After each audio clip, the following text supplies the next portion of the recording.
Hey guys, welcome back to another episode of Kentucky Range Time. This morning I'm going to be loading up another test batch of the 265 grain DS specials from ACME bullets. This is the high-tech coated bullet that I did some pictures of here a few weeks back, and I did one ladder of the test loads on that. And I'm going to follow up with a couple more ladders this morning.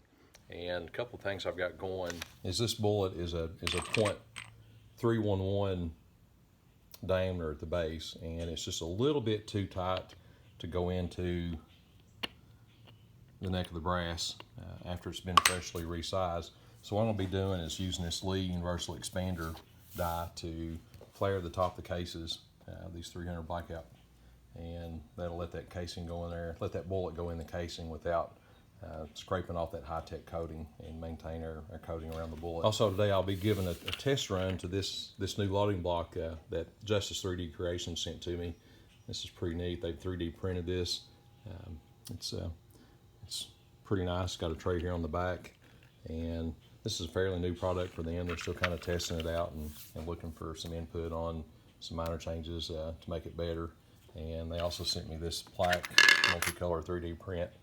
And this actually is a wall plaque. It's got a place to hang it on the back, so this is pretty cool. And I'll have to find a spot and get this on the wall here in a little bit. And also we'll have this universal expanding die. I'll be opening that up and showing you the pieces and parts and how that stuff works. We'll go over the ranges of calibers that this will use to expand.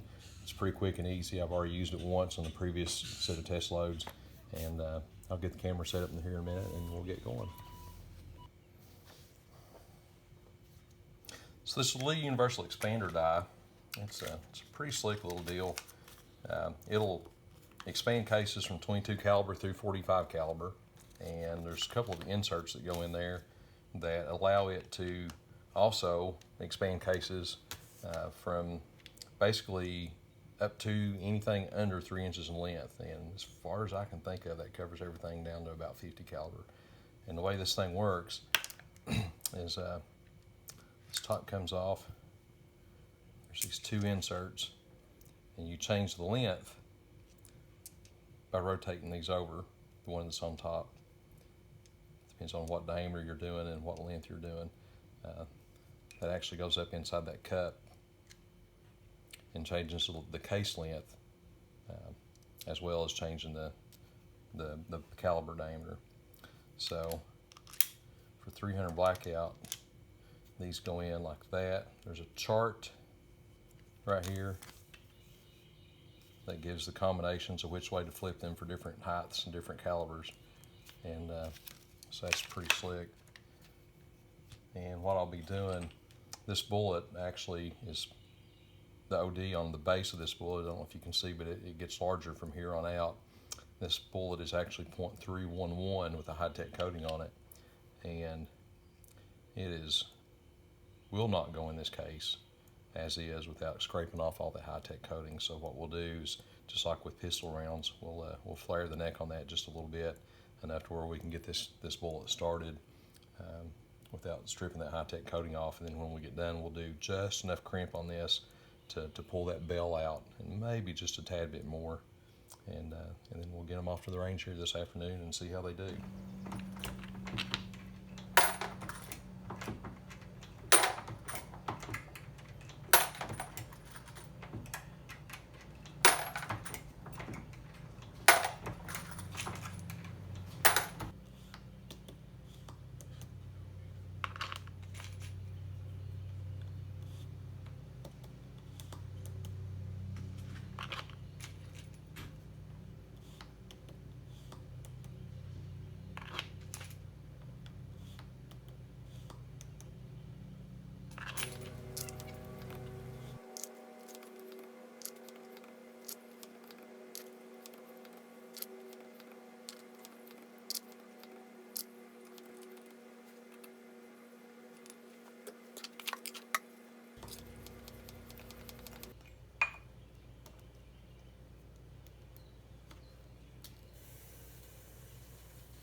Alright guys, we're ready to start loading these up.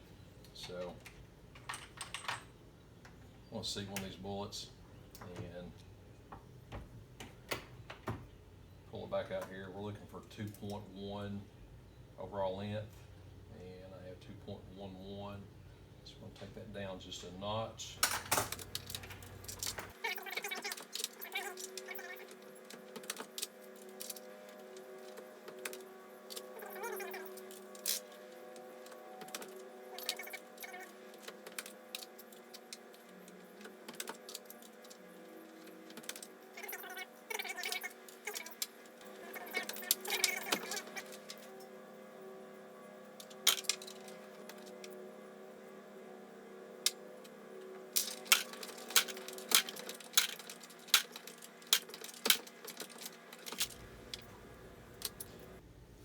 Okay, so we got these rounds loaded, these 265 grain DS specials from ACME bullets with the high-tech coating.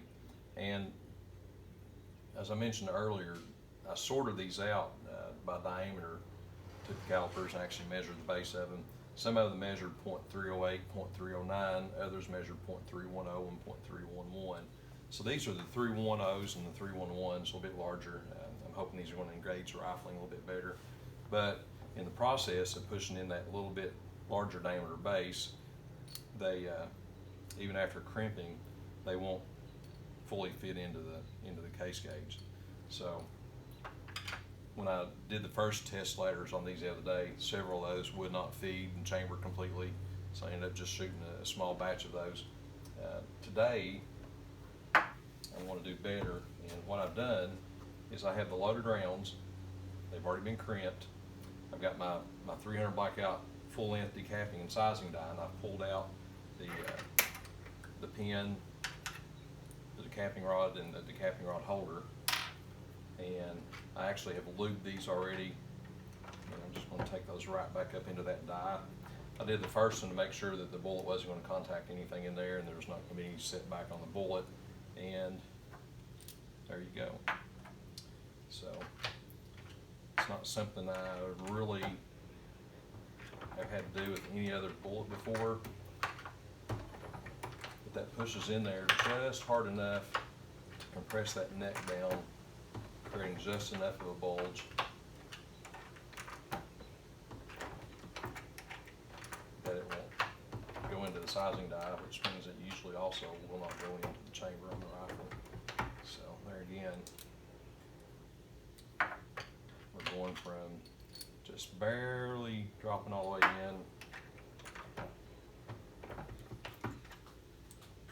to perfect fit. So doing these up front is going to guarantee that every single one of these is going to fit in the chamber on the rifle. It will eliminate any issues when I get to the range.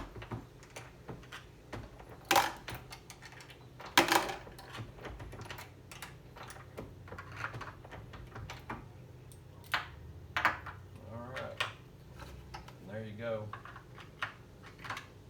And once again, this reloading block, this thing's nice. I usually use a universal loading tray that's got all the different size openings on both sides for different calibers and different diameters of base. And you know, there's always a trade-off in using a universal tray that's either too big, too tight, or it's too much play, or the case doesn't seat down long enough and wants to fall over. But Justice 3D Designs has got a really nice block here, and I really like it. Of course, it's got my name on it. I have to like it, but in all honesty, I'm pretty straight up. Have talked with the guys since receiving it already, and suggested a couple of changes. I think one of the things they're going to look at is making this tray on the back side a little bit deeper, bringing it up top, and going ahead and making that around so that it'll actually hold the quantity of bullets that you're going to load. And other than that, also will make it easy to pick up, kind of create a handle over here on the side where you can get your thumb inside of it and pick it up with one hand. But it's a really nice block. I think they're going to, I don't know if they got pricing set on these yet or not, but I know they're caliber specific based on the diameter of the case. And they're going to be offering them, if you go to their group at, I think it's Justice 3D Printing on Instagram, I'll post a link up to it. But check it out. They've got cases, they've got different colors. You can do custom colors. Custom lettering, if you want your logo or your IG page or whatever put on here, they can do all that for you. And obviously with the plaques they've got going too. So